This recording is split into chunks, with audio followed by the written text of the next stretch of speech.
Assalamualaikum ya ahi ya ukhti. Assalamualaikum ya ahi ya ukhti. Halo, assalamualaikum teman-teman semua.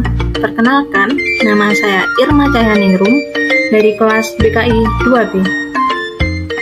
Di video ini, saya selaku mahasiswa BKI kelas 2B akan memberikan pemahaman mengenai pengertian bimbingan dan konseling pada mata kuliah ayat tematik BK. Di sini saya akan memaparkan mengenai beberapa submateri, yaitu yang pertama, pengertian bimbingan konseling, yang kedua yaitu fungsi dan tujuan bimbingan konseling, yang ketiga, asas-asas bimbingan konseling, dan yang terakhir yaitu landasan bimbingan konseling. Baik, yang pertama, saya akan menjelaskan mengenai pengertian bimbingan dan konseling. Apa sih bedanya bimbingan dan konseling? Istilah bimbingan berasal dari kata bahasa Inggris yang memiliki makna guidance yang berasal dari kata kerja to guide, yang memiliki arti menunjukkan, memberikan jalan, atau menuntun orang lain ke arah tujuan yang lebih bermanfaat bagi hidupnya di masa kini dan yang akan datang. Dalam bahasa Arab, istilah guide diartikan sebagai al-risad yang memiliki makna pengarah, bimbingan, dan juga dapat menunjukkan atau membimbing.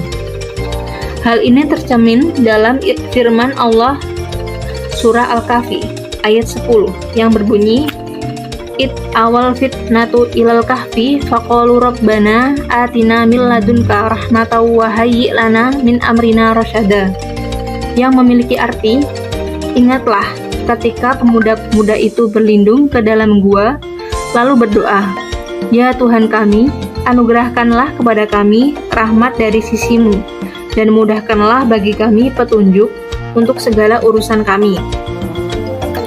Kemudian dapat ditarik kesimpulan bahwa bimbingan merujuk pada suatu proses pemberian bantuan yang dilakukan oleh seorang pakar atau ahli kepada satu atau beberapa individu dengan tujuan agar mereka dapat mengembangkan potensi mereka seperti bakat, minat, dan kemampuan, mengenal diri sendiri, dan mengatasi tantangan-tantangan sehingga mereka mampu menentukan jalur hidup mereka sendiri secara bertanggung jawab tanpa tergantung pada bantuan orang lain. Nah, untuk selanjutnya yaitu pengertian dari konseling. Di sini istilah konseling berasal dari bahasa Inggris yang disebut sebagai counseling, atau sumber kata konseling datang dari kata to counsel yang berarti memberikan nasihat atau anjuran kepada orang lain secara langsung atau face to face, dan juga dapat diartikan sebagai advice yang merujuk pada nasihat atau petuah, yang dapat disimpulkan bahwa konseling merupakan suatu proses pemberian bantuan dari seorang pakar atau ahli yang sedang mengalami kesulitan dengan tujuan agar individu tersebut mampu mengatasi permasalahan yang sedang dihadapinya. Dapat dinyatakan bahwa istilah bimbingan dan konseling memiliki hubungan erat satu sama lain. Dalam melaksanakan kegiatan mereka, konseling memiliki peran yang sangat signifikan di antara berbagai bentuk pelayanan bimbingan sehingga dianggap sebagai inti atau jantung dari sebuah konsep bimbingan dan konseling. Di sini bimbingan dan konseling tidak terpisahkan karena keduanya saling terkait dan membentuk suatu kesatuan yang utuh. Kemudian untuk materi yang berikutnya yaitu mengenai fungsi dan tujuan bimbingan dan konseling. Di sini saya mengutip dari Sudrajat yang menjelaskan 10 fungsi bimbingan dan konseling sebagai berikut. Yang pertama yaitu fungsi pemahaman. Di sini, fungsi bimbingan dan konseling adalah membantu konseli memahami potensi diri dan lingkungannya sekitarnya, seperti pendidikan, pekerjaan, dan norma agama. Dengan pemahaman ini, diharapkan konseli dapat mengoptimalkan potensi dirinya dan menyesuaikan diri dengan lingkungan secara dinamis dan positif. Kemudian yang kedua yaitu fungsi pengembangan. Memiliki peran sebagai bagian dari bimbingan dan konseling yang lebih proaktif daripada fungsi lainnya. Konselor berusaha menciptakan lingkungan belajar yang mendukung perkembangan konseli dengan kolaborasi bersama personel sekolah. Mereka bekerja sama untuk merencanakan dan melaksanakan program bimbingan secara sistematis menggunakan teknik seperti pelayanan informasi, tutorial, diskusi kelompok, homeroom, dan karya wisata. Dan yang ketiga yaitu fungsi preventif. Adalah upaya konselor untuk mencegah munculnya berbagai masalah yang mungkin terjadi pada konseli. Konselor memberikan bimbingan tentang cara menghindari perilaku atau kegiatan beresiko, menggunakan teknik seperti orientasi, informasi, dan bimbingan kelompok. Beberapa masalah yang diinformasikan kepada konseli termasuk bahaya minuman keras, merokok, penyalahgunaan obat-obatan, dropout, dan pergaulan bebas. Yang keempat yaitu fungsi penyembuhan. Merupakan fungsi kuratif dari bimbingan dan konseling. Fokus pada membantu konseli yang mengalami masalah pribadi, sosial, belajar, atau karir. Teknik yang digunakan melibatkan konseling dan remedial teaching. Kemudian yang kelima yaitu fungsi penyaluran. Adalah fungsi yang membantu konseli dalam memilih kegiatan ekstrakurikuler, jurusan, atau program studi sesuai dengan minat, bakat, dan keahlian.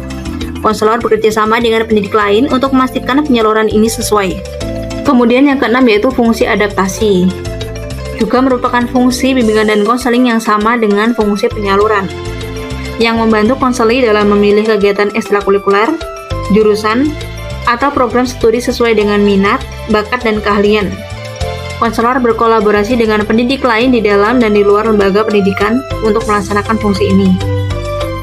Yang ketujuh yaitu fungsi penyesuaian. Adalah peran bimbingan dan konseling yang membantu konseli untuk dinamis dan konstruktif menyesuaikan diri dengan dirinya dan lingkungannya. Kedelapan, fungsi perbaikan, yaitu merupakan fungsi bimbingan dan konseling yang bertujuan membantu konseli memperbaiki kesalahan dalam berpikir, berperasaan, dan berkeinginan. Konselor melakukan intervensi untuk membimbing konseli menuju pola berpikir yang sehat, rasional, dan perasaan yang tepat, mendorong tindakan atau keinginan yang produktif dan normatif. Yang kesembilan yaitu fungsi fasilitasi, adalah memberikan kemudahan kepada konseli untuk mencapai pertumbuhan dan perkembangan optimal yang selaras dan seimbang dalam semua aspek dirinya. Kemudian yang terakhir yaitu fungsi pemeliharaan, adalah peran bimbingan dan konseling yang membantu konseli agar dapat menjaga diri dan mempertahankan situasi kondusif yang telah tercipta dalam dirinya. Fungsi ini memfasilitasi konseli untuk menghindari kondisi yang dapat menurunkan produktivitas diri, dilaksanakan melalui program-program menarik, rekreatif, dan fakultatif sesuai dengan minat konseli. Secara tersirat, tujuan umum bimbingan dan konseling Islam sudah terkandung dalam pengertian bimbingan dan konseling Islam itu sendiri, yaitu untuk mengarahkan individual mencapai kebahagiaan hidup di dunia dan akhirat dengan menjadi manusia yang utuh secara spiritual dan moral. Kemudian untuk materi berikutnya yaitu mengenai asas-asas dalam bimbingan konseling. Di sini asas-asas bimbingan konseling terbagi menjadi 12. Di antaranya yaitu yang pertama, asas kerahasiaan. Asas ini menyatakan bahwa segala hal yang dibicarakan antara konseli dan konselor harus dijaga kerahasiaannya dan tidak boleh disampaikan kepada orang lain. Ini penting untuk menciptakan kepercayaan antara konselor dan konseli sehingga konseli merasa nyaman untuk membuka diri tanpa takut informasinya akan tersebar. Kemudian yang kedua yaitu asas kesukarelaan. Asas ini menekankan bahwa pelayanan bimbingan konseling harus dilakukan dalam suasana yang sukarela, tanpa paksaan. Hal ini memastikan bahwa konseli mengambil bagian dalam proses konseling secara sadar dan dengan keinginan sendiri, sehingga mereka lebih terbuka untuk menerima bantuan.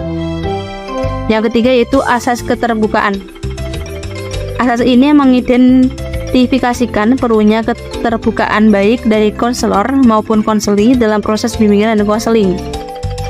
Keterbukaan memungkinkan terciptanya hubungan jujur dan terbuka antara konselor dan konseli yang merupakan dasar bagi proses konseling yang efektif. Yang keempat yaitu asas kegiatan. Asas ini menegaskan bahwa keberhasilan bimbingan dan konseling tergantung pada partisipasi aktif konseli dalam mencapai tujuan mereka. Konseli perlu terlibat secara aktif dalam kegiatan yang ditentukan bersama konselor untuk mencapai tujuan bimbingan dan konseling. Yang kelima yaitu asas kemandirian. Prinsip ini menggarisbawahi tujuan pemberian layanan bimbingan dan konseling untuk mengembangkan kemandirian pada konseli. Konselor membantu konseli untuk mengenali dan menerima diri mereka sendiri, serta membimbing mereka untuk mengambil keputusan dan mengarahkan diri sendiri. Yang keenam yaitu asas kekinian. Asas ini menekankan pentingnya fokus pada masalah konseli saat ini dalam proses bimbingan dan konseling. Konselor berfokus pada permasalahan yang dihadapi konseli pada masa sekarang untuk memberikan bantuan yang relevan dan efektif. Yang ketujuh yaitu asas kedinamisan. Asas ini menyatakan bahwa tujuan dari pelayanan bimbingan dan konseling adalah menciptakan perubahan yang positif dalam tingkah laku konseli. Konselor bekerja sama untuk membantu konseli mengubah perilaku mereka menjadi lebih baik sesuai dengan kebutuhan dan tujuan mereka. Dan yang kedelapan yaitu asas keterpaduan. Asas ini menunjukkan pentingnya integrasi aspek-aspek individu dalam proses bimbingan dan konseling. Bimbingan dan konseling harus mempertimbangkan berbagai aspek individu seperti fisik, emosional, sosial, dan intelektual untuk mencapai perubahan yang holistik dan berkelanjutan. Yang kesembilan yaitu asas kenormatifan. Asas ini menyatakan bahwa usaha bimbingan dan konseling harus sesuai dengan norma-norma yang berlaku. Konselor harus memastikan bahwa proses konseling tidak bertentangan dengan norma agama, adat, hukum, ilmu, atau kebiasaan yang berlaku di masyarakat. Yang ke-10 yaitu asas keahlian. Asas ini menekankan pentingnya kualifikasi dan kompetensi para konselor dalam memberikan pelayanan bimbingan dan konseling. Kualitas layanan konseling sangat bergantung pada pengetahuan, keterampilan, sikap, dan kepribadian konselor yang harus diperoleh melalui pendidikan dan latihan yang memadai. Kemudian yang ke-11 yaitu asas alih tangan.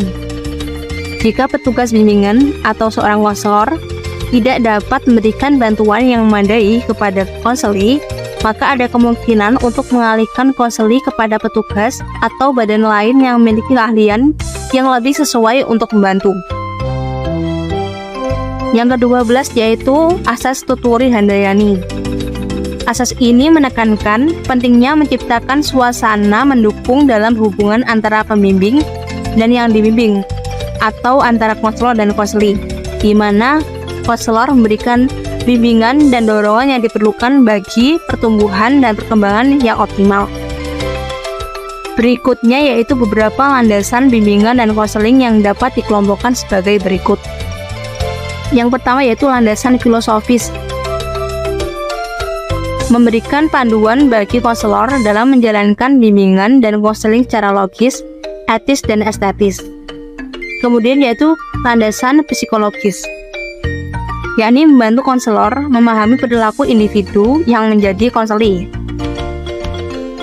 Kemudian yang ketiga yaitu landasan sosial budaya, yang memberikan pemahaman tentang pengaruh lingkungan sosial budaya terhadap perilaku individu.